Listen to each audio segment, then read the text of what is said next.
Hello model airplane collectors, welcome back to my another model aircraft review.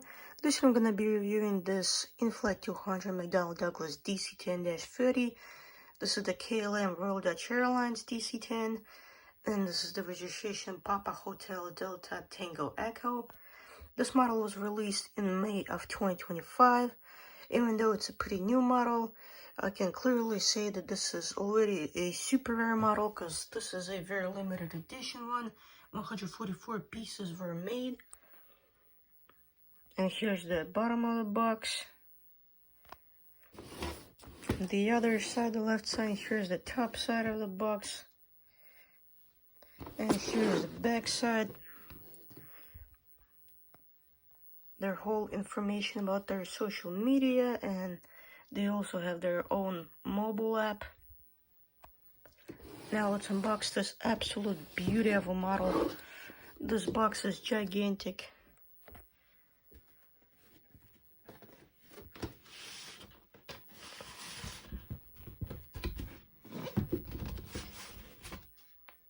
There we go.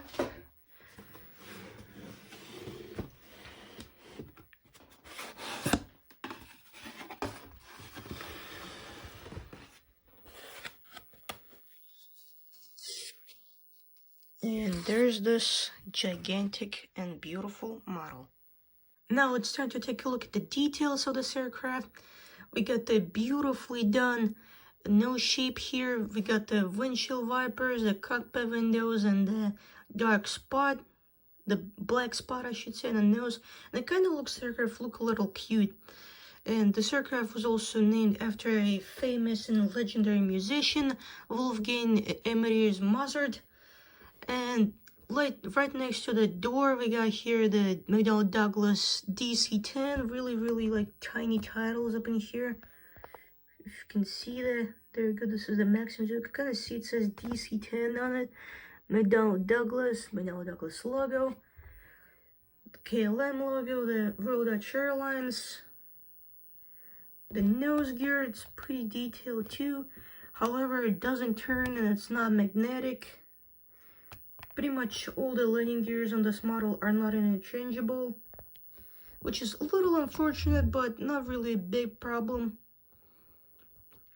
We also got the beacon light and the antenna, the infamous CFM56 engines with the KLM logo, the General Electric logo on them as well. And these engines do actually spin. Let me turn the model like that. There we go. Zoom in on the engine.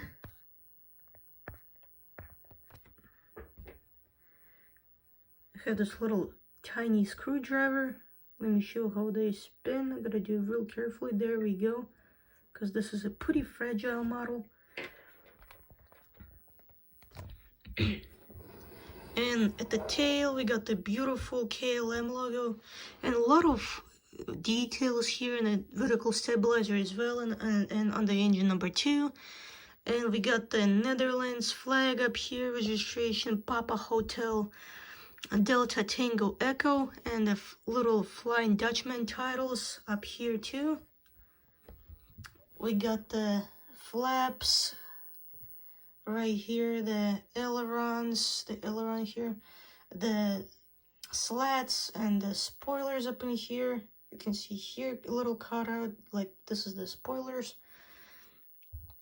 And the stand is also pretty nice, similar to the JC wings. Also has this like little metal piece attached to it that says KLM McDonnell Douglas DC-10-30 on a 200 scale. And the wing flex on this model, it's not bad, even though one kind of looks a little, I don't know, the tip of the wing here looks a little bent up. But I personally feel like this was done intentionally by InFlight. I mean, the model is obviously supposed to be placed on a stand, so it's like in the InFlight position, and you know that if such a big and heavy plane like the DC-10 is flying, the wing does bend. And that's completely fine, that's completely normal. if you're wondering why is this happening. And also here's the back of this aircraft. Pretty cool. The other area, we got the cargo doors.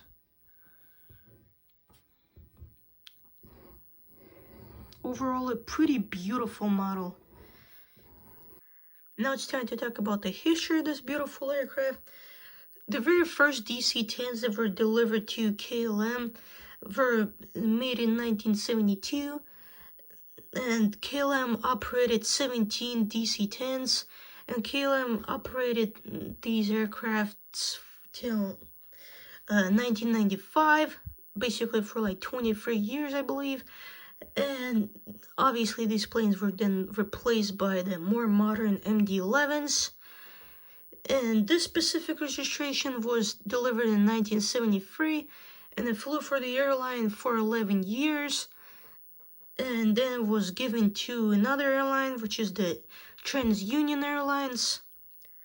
And honestly, in my opinion, if you're thinking that this aircraft is a death machine or a flying coffin, you're absolutely wrong. In my opinion, this is just absolutely stupid, because most of the crashes the DC-10 had are just straight up pilot errors or maintenance problems.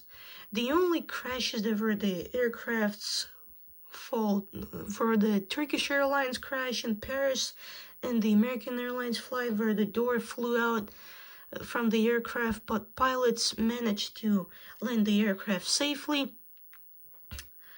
And the only version that suffered from problems like the cargo door design that was pretty bad, had a pretty bad locking system. And the only version that had that problem was the DC-10-10 version, but later it was improved, and this aircraft is still flying to this day, even though it's like 10 aircrafts in service out of 300 something 80 DC-10s that were produced. And DC-10 also is pretty well known for having a lot of different variations of it. Like there was the KC-10, the military version of the DC-10, a refueling tanker. There's also was obviously a freighter version of this aircraft, and there is even a fighter fighting version of this aircraft, which is the DC-10 tanker, which is still in service, and I believe there's like 4 of them in service right now. And this aircraft is obviously right now the biggest firefighting aircraft in the world. And there's even a whole flying eye hospital, which is the Orbis DC-10, which is pretty cool. And honestly, if the DC-10 fully gets retired, don't be sad if you didn't see one. Luckily, Orbis preserved one in somewhere in California, in some American desert, I believe. And it's basically out there just standing, and it's just in one piece in big condition, and that's a DC-10-10. Okay guys, that's it for this video. Thank you so much for watching. Don't forget to like and subscribe. Goodbye.